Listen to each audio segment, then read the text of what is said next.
Hi guys, Sharayu किचनमध्ये पुन्हा एकदा सगळ्यांचं मनापासून स्वागत आहे। आज आपण बघणार आहोत अळूचं फतफतं। काही लोक त्याला अळूची भाजी म्हणतात। आज आपण बघणार आहोत। हे बघा, हे बाजारातून मी फ्रेश अळू आणले। आता मी ह्याला स्वच्छ धुवून घेणार आहे नळाखाली 2-3 वेळा चांगल्या पाण्याने आणि आता कट करून घेणार आहे। हे बघा गाईज, अशा प्रकारे हे स्वच्छ मी धुवून घेतले 3-4 वेळा असं छान आणि बारीक कापून घेतले। आणि हे त्याचे अळूचे देठ आहेत, हे फेकायचे नाही आहेत आपल्याला। ह्याला ही छानपैकी असं सोलून घ्यायचंय देठाना। हे बघा असं सोलून घ्यायचंय आणि त्याला पण बारीक कापून घ्यायचंय। हे बघा, हे आता सोलून आपले देठ झालेत। आता मी ह्याला पण बारीक असे कापून घेणार आहे।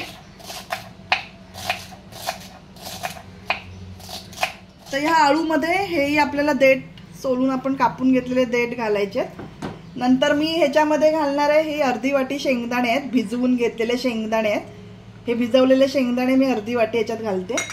हे अर्धी वाटी पावटे आहेत, ते पण भिजायला घातले होते मी 4-5 तास पहिलं, तेही पावटे घालते मी हे।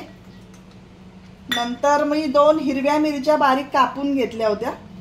ह्या हिरव्या मिरच्या आहेत 2, त्या मी बारीक कापून त्याही याच्यामध्ये घालणार आहे। आणि अळू म्हटलं की थोडंसं त्याला खाज असते, ती खाज लागू नये म्हणून त्याच्यासाठी शिजतानाच मी हे कोकम घेतलेत, 5-6 कोकम आहेत, तेही याच्यामध्ये घालणार आहे।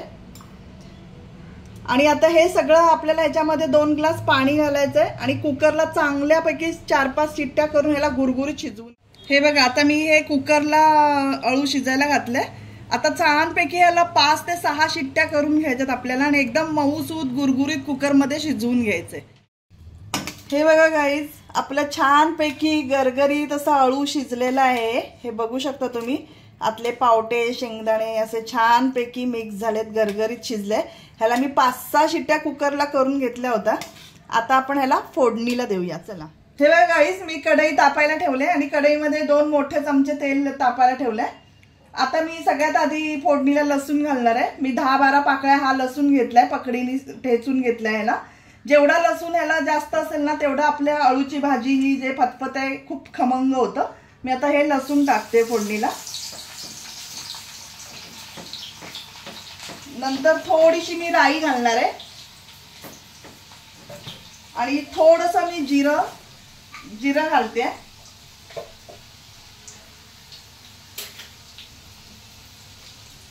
थोडीशी हळद आपल्याला घालायची आणि एक छोटा चमचा मी लाल मिरची पावडर घालते, कारण आपण अळू शिजताना त्याच्यामध्ये 2 हिरव्या मिरच्या टाकल्या होत्या, त्यामुळे जास्त तिखट घालायचं नाहीये। थोडीशी अर्धा चमचा म्हणजे छोटा 1 चमचा मी लाल मिरची पावडर घातले। हे सगळं छानपैकी आपलं मिक्स झालं की हे आपल्याला जे अळू आपण एकजीव करून घेतलंय शिजलेलं ते घालायचंय।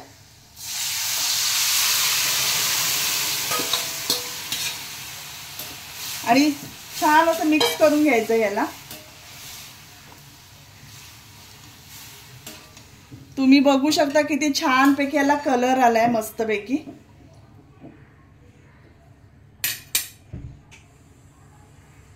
आणि आपला जेवढा अळू असेल तेवढा अंदाजाने आपल्याला मीठ घालायचंय। मी मीठ घालते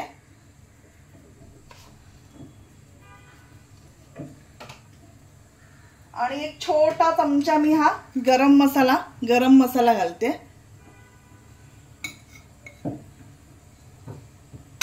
हे छान असं मिक्स करायचंय आपल्याला। आणखीन 10-15 मिनिटं आहे ना, अजून मंद गॅसवरती ह्याला छानपैकी थोडं अजून शिजायला द्यायचंय, झाकण मारून 10-15 मिनिटं शिजायला द्यायचंय। चला बघूया गाईज, आता 15 मिनिटं झालेली आहेत। आपली भाजी झाली का बघूया। हे बघा किती छानपैकी आपलं अळू मस्तपैकी गरगरीत शिजलंय आणि सुगंधही खूप छान सुटलाय। तुम्ही बघू शकता मस्तपैकी सगळे शेंगदाणे पावटे सगळे एकजीव झाले मस्तपैकी। आणि ही भाजी तुम्ही चपाती भाकरी भाताबरोबरही खाऊ शकता, एकदम अप्रतिम लागते। तुम्ही नक्की करून पहा। आवडली असेल तर लाईक शेअर सबस्क्राईब करा। Thanks for watching.